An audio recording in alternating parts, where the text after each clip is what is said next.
All right, it's time to talk basketball. Yes, it's the off season, but man, there's no off season for us. I'm Jose Salviati, editor at thepeachbasket.net. He's Steve Prisciello, longtime educator, vice principal, high school coach, and athletic director. And this is the 13 Rules Overtime podcast.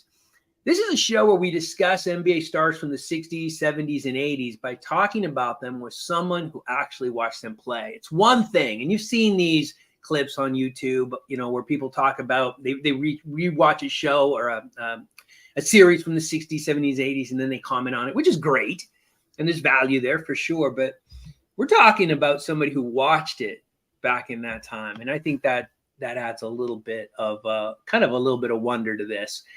What made these players special? What player today most resembles that player? And the guy who watched them is Steve, and what was Steve's greatest memory about that player? So it's kind of a cool, I think it's a kind of a cool show. Maybe that's patting ourselves on the back, but I have a lot of fun talking about these guys. These are all players I've heard of, but really never got to see play and didn't know a whole lot about them other than, what you hear. But there's more to these guys. To date, we've discussed Wilt Chamberlain, Sam Jones, Rick Barry, Pistol, Pete Maravich, and Bill Russell.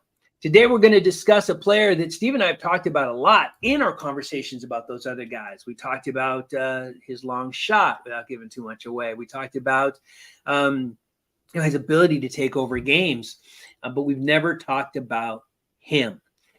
This is a player who had an impact on the game on the court and off the court after his playing career was over as an executive. He's a Hall of Famer, NBA champion, 14-time All-Star, scoring leader 1 year, assist leader 1 year, 4-time all-defensive first team. This guy was an all-around player. And in his own words, he was a wolf. Specifically, he said the word dog comes up a lot. Well, I was a wolf, okay? I used to eat dogs. The person we're talking about is the great Jerry West. I'm shocked that we haven't talked about him yet. I did not get to watch him play. Obviously, I feel like I know this guy because, when I go to Laker games, he was there. When I went to Clipper games, he was there. So I saw him, never interacted with him, but, saw him from a distance. And, he was a legend, man. He's the logo. But he was a pretty spectacular player. So let's start there, Steve. You watched him play. You got to see the Wolf up close against your favorite team. What made Jerry West a Wolf? What made him special? First of all, let's remember his nickname was Mr. Clutch. Yeah. Being a clutch, it tells you everything you want to know about him. He was so good. He can carry teams on his back. One of the first things I watched a lot of his career, not a lot, but a couple of years of it. But I do remember the 69 finals. In the first two games, he scored 53 and 41 in the first two games, which is incredible. In that time, he could shoot. He can do so many different things. And when you said 4-time all-defensive player, the interesting piece to that was the first time they had an all-defensive team was in 69. So the last 4 or 5 years of his career were the only times he could have been all-defense. So you have to remember that. The sad thing is, I think they lost to Boston 8 times in the finals. Yeah. They won one title in his playing career, and that's the sad thing because he was so good. Interesting thing, he was at West Virginia. He grew up in West Virginia. Another nickname was Zeke from Cabin Creek because that was right near where his home was. He played for West Virginia. Then he went to the Lakers. In fact, the Minneapolis Lakers are the team that drafted him, but he played for the LA Lakers. That was the end of the Minneapolis Lakers. They became the LA.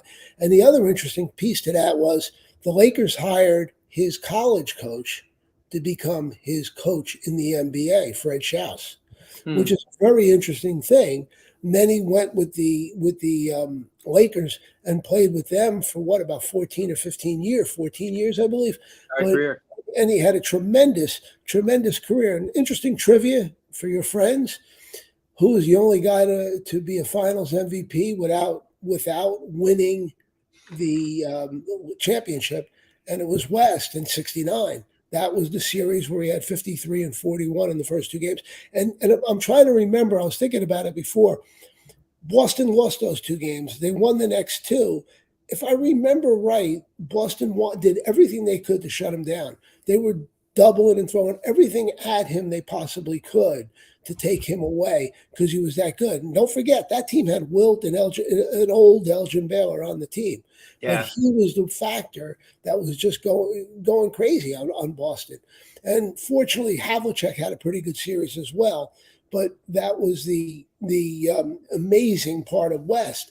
Now, if you've ever read his book, which is a great book, West will talk about how those games, those series, all the losses to Boston really ate him up and really did a lot to him. But in my mind, as a player, I haven't seen many guards as good as him and also as total players. Most great guards or great players are offensive players, not both. Jerry West was both, and Jerry West was real. In that day, it was him and Oscar. And there was a little argument. Oscar usually won about who was better, but they were head and shoulders above everybody as great guards. And this was, I didn't see Bob Cousy, barely remember as a little kid seeing him, but this was after Bob Cousy played. So it gives you a little bit about West and what he could do. Just an incredible player. They did win a title in '72. I believe they beat the Bucks. But they lost twice to the Knicks in the famous '69 series where Willis came out, all beat up. But in that series, West made that 60-footer to put a game into overtime. Which And would have won it today as a three-pointer.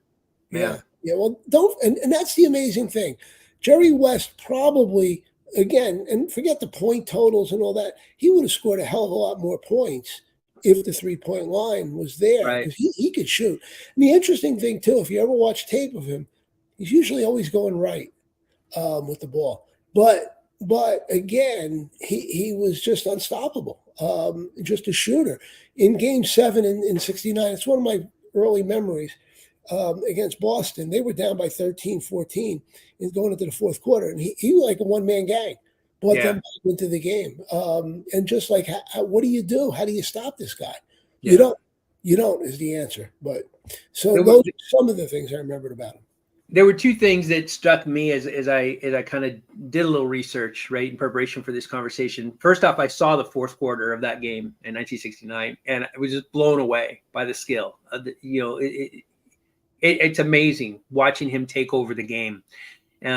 He was just head and shoulders above everybody else, and you feel like you're watching it. He made up his mind. Okay, I'm putting the Lakers on my back, and I'm gonna go get this game, and he almost did. But the other thing that shocked me, because I did not realize it, was he was a good defender, right? I mean, four-time. Yeah, we brought it up. Four-time first team. What was he? Let me ask it this way, because the other thing I didn't know, Oscar Robertson and him were drafted in the same class. Oscar went first and Jerry went second, which is unbelievable. But was he the first really good guard that put an emphasis on defense? Oscar did too. Oscar could play too. Did he?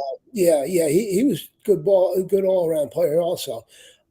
They both were, and I think there was some number of guys that had good reputations.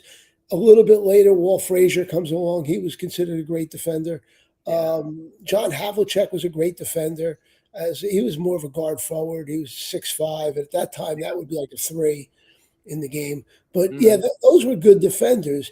But West just did it all. And I was just reading a little bit to prepare for this, and it said something interesting I didn't know.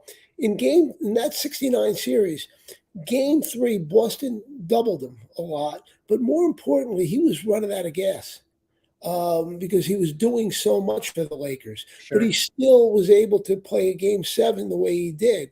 And Boston, if I remember correctly, they threw everything at him, every way they could, trying to stop him. Other years, that was maybe the first time that the Lakers had the better team in the finals. Other years, the Celtics were better, and the Lakers came close. And I think to his death, I think losing all those series was like a killer for him. Losing 8 series in the finals was a killer. The other interesting thing was he and Bill Russell became pretty good friends after they were both out of the game. which, Russell was his tormentor, but he still, thought, how good, Russell was. You're showing film now of him. Um, just incredible. Just some highlights. So I got to ask you, because you mentioned that he was the only player to ever get Finals MVP on the losing side, right? And I think personally, right, if my team wins, I would take offense to that, man. It's like, how can the losing team win the Finals MVP? It doesn't make any sense. Did Boston accept that? Did they care? Yeah, there was no doubt. There was no doubt. There was no doubt he was the best. Havlicek was the other good player in that series. He had a bunch of points in the first two games also. But there was no doubt that Jerry West was head and shoulders over everybody. And that was a series. Don't forget, that was the series where Wilt, with 5 minutes left in game 7, got hurt and then wanted to go back. So the attention really wasn't on that. And don't forget, I think that might have been the first MVP ever in the finals. So there wasn't, like it is now, all that attention given to it, and it wasn't important at that time. Winning was, and so people didn't quite even think of it that way. And he was so dominant that there was really little choice they had to make in giving it to him. Yeah. Wow. Well, let's. We didn't get into his executive career and his he coached for 3 years. Yeah. But more importantly, as an executive, he won with 2 different groups, which is pretty difficult in the game as a Laker executive, and meaning the Shaq group. And then earlier than that, he won with with Gasol, I believe, in that group. And Kobe, but he also he worked with the Warriors, right? And for 3 years he was the consultant, I guess, and they won a couple titles while he was with them. So and also he was the GM of the Memphis Grizzlies for a couple of years in between, and I think he had a little feud at the end with not Jerry Buss, but his daughter, where he didn't want any part of the Lakers. Yeah, that's so sad. That still kind of stings here in LA, because he finished his career impacting the Los Angeles Clippers, had a big impact on the Clippers franchise. But his career didn't end well, unfortunately, in Los Angeles, which is sad. But you bring up a great point. He was not only just a phenomenal player, but just an incredibly impactful executive. Had an impact on both sides, which is pretty rare. I got to ask you, and this is always my favorite question to ask when we talk about these players, who in the modern game most resembles Jerry West? Kobe. But I'll say this. I think Jerry West was better. But Kobe defended. Kobe could score. Kobe can do everything. And so could Jerry West. Yeah. Again, if you're going to put a Mount Rushmore from the 60s and 70s, I think he's on there. And that's a very difficult thing to say, because you got some great players that played, Russell and Chamberlain right off, as well as there's others, and Elgin Baylor and so on. But you have to think about putting him. Cousy, I'm thinking players off the top of my head, but I have to think that Jerry West would be on that. Yeah, it's really. I love that you said Kobe, right? Because when I started to really become a fan of the game, and I had been a while at this point, but I know how instrumental Jerry West was in bringing Kobe to Los Angeles. He saw the 17-year-old kid, and he sold Shaq on the 17-year-old kid. Basically traded everybody to bring in Shaq, and then No, he didn't trade. He was a free agent. Shaq. They bought right. He let go. He said essentially he cleared house to have the money to bring in Shaq. Well, essentially, what the Lakers have always done is never developed. They've brought players in. That's what the big show, the Showtime, and that's how the Lakers are. Other teams develop, but everybody wants to play in LA, so they're able to go out when they have the money and get the free agent they want. That's just the way it works. Yeah. And the Lakers are smart in taking advantage of being in LA. Yeah. So it works where other outside of New York, and the Knicks have not always been the most smartest in doing things, Yeah. but outside of New York, I don't think many players want to go to Memphis, or many players want to, play in Yeah. Minnesota. So Oklahoma City. Yeah. yeah. So that's a major thing. And he did sign Shaq, and he did move things. And the other thing I want to correct you on, and this is very interesting, Kobe told a bunch of teams he wasn't going to play with them. And he fell into the Lakers' lap. Meaning Kobe picked his team when you go back and look at it. Kobe, I believe Charlotte maybe, and I think the Nets had a chance to take him. I'm not positive on that, but Kobe didn't. He wanted no part of it, and he wanted to go where he wanted to go, and it worked out quite well. And the other thing people miss, Kobe's first year, he struggled. First 2 years. That's right. That's right. Yeah, People forget that. Oh, he was a kid, right? He was a kid playing a grown man's game, and it looked like it. The thing is, he still had that incredible confidence, so he kept taking the shots he shouldn't have. But yeah. The Lakers and Jerry West kind of finagled that trade with Charlotte, brought in Kobe. But I love that you compared the two, because they're linked forever. Couple interesting things too. I didn't even bring up. He was an Olympic champ in 1960. Right. College player of the year with West Virginia. I mean, there's so many other things that Jerry West did that people aren't aware of, and don't realize how good he is.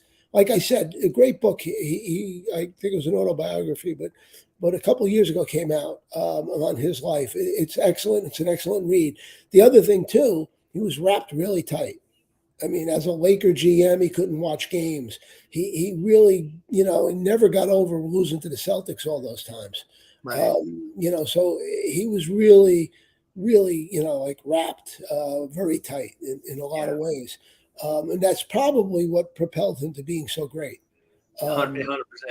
And It's like the curse, right? It's the curse that drives you, and I think that probably had a lot to do with why he was, the logo and as good as he was, and it's timely, right? He just passed away just a few months ago, June of this year, but an all-time great, and man, what a great conversation. I just really enjoy these talks. I enjoy learning more about these players. And excited to find out who is next. I think there's the thing we're tossing around right now is going back to Boston for a 1970s great. We'll see where that lands. But that's it. Hope you enjoyed learning about Jerry West, learning more about the great Jerry West. We do have some people that we think we'd like to discuss, but if you've got somebody in mind, please let us know. We'd love to hear from you. As always, please like, subscribe, leave a comment. All that stuff means so much. And we appreciate you taking the time to listen. Join us again next week on 13 Rules Overtime, when we discuss another NBA great from the 60s, 70s, and 80s. Thanks, Steve. Thank you.